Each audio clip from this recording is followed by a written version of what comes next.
Bonjour tout le monde! Cette capsule vidéo portera sur les figures semblables et elle fera suite à l'activité de découverte que nous avons faite au premier cours sur l'homothétie. Pour bien suivre la capsule, tu auras besoin de tes notes de cours des panoramas 11.4 et 11.5 puisque nous allons compléter les pages 8 à 10.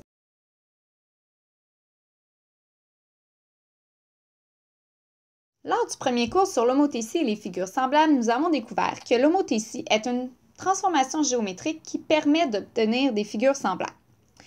Deux figures géométriques sont semblables lorsque l'une est un agrandissement, une reproduction exacte ou une réduction de l'autre image. L'homothétie peut également être décrite à l'aide d'un rapport que nous nommons le rapport de similitude et qui est désigné par la lettre K. Le rapport de similitude s'obtient en prenant la mesure d'un côté de la figure image sur la mesure de son côté homologue dans la figure initiale. Lorsque le résultat est supérieur à 1, nous savons que la figure image sera un agrandissement de la figure initiale. Lorsque le rapport donne 1, nous savons que ce sera une reproduction exacte. Et lorsque le rapport est inférieur à 1, nous savons que la figure image sera une réduction de la figure initiale. Maintenant que nous avons rappelé ce que sont des figures semblables, nous allons voir les caractéristiques afin de les reconnaître. La première caractéristique est la suivante. Les angles homologues doivent être isométriques. Tandis que la deuxième caractéristique concerne les côtés. Les mesures des côtés homologues doivent être proportionnelles. Avant d'aller plus loin, rappelons ce que veut dire proportionnel.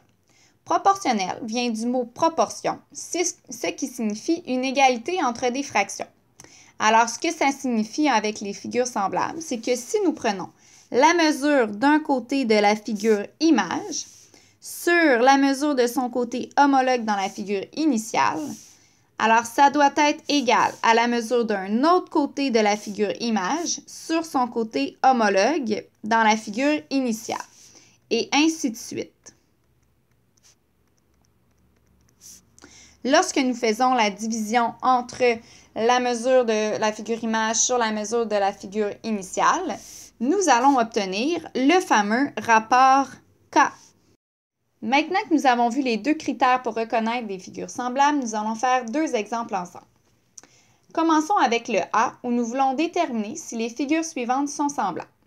Alors, dans le cas ici, nous avons un carré et un rectangle. Est-il possible d'affirmer qu'un carré et un rectangle sont des figures semblables? Eh bien, la réponse est non. Il est impossible qu'un carré et un rectangle soient des figures semblables puisque des figures semblables ont toujours la même forme.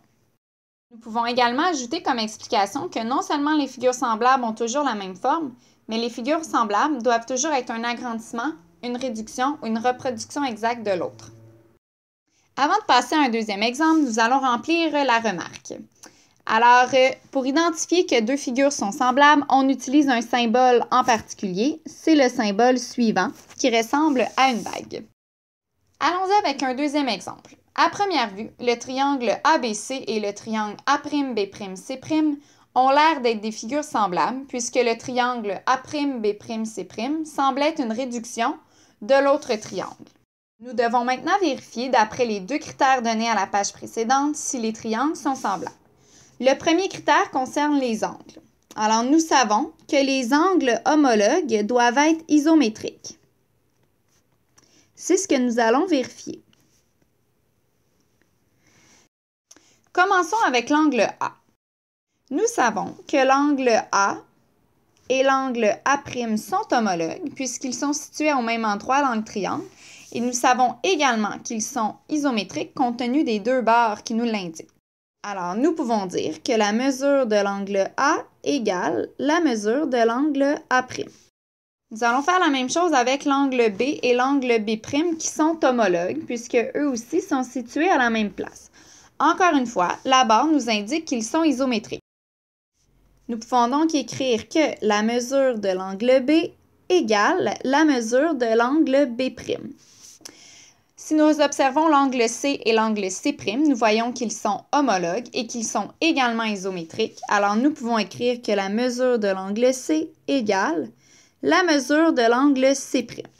Et donc, nous confirmons que le premier critère est respecté. Nous allons maintenant nous attaquer au deuxième critère qui concerne les côtés homologues.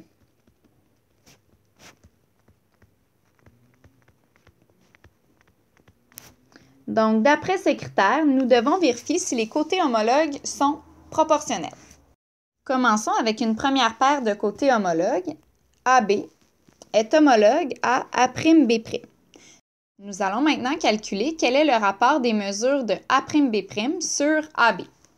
Alors, la mesure de A'B' sur la mesure de AB égale 2,37 cm sur 3,16 cm.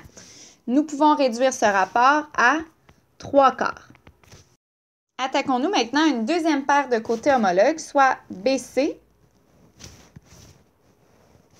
et B'C'.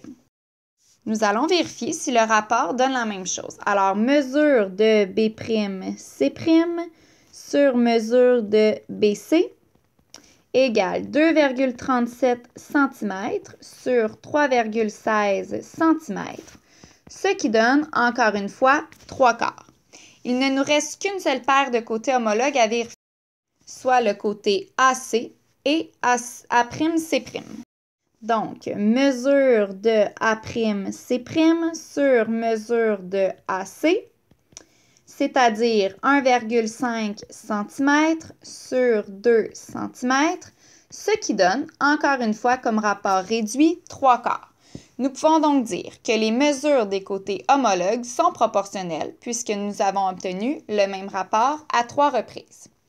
Alors, nous pouvons dire en conclusion que le triangle ABC est semblable au triangle A'B', C'. C'est donc notre réponse finale. Maintenant que tu as vu toute la théorie et que nous avons fait 2 exemples ensemble, je te demande de compléter la page 9C et page 10D et E pour le prochain cours. Bon travail! Merci de votre attention!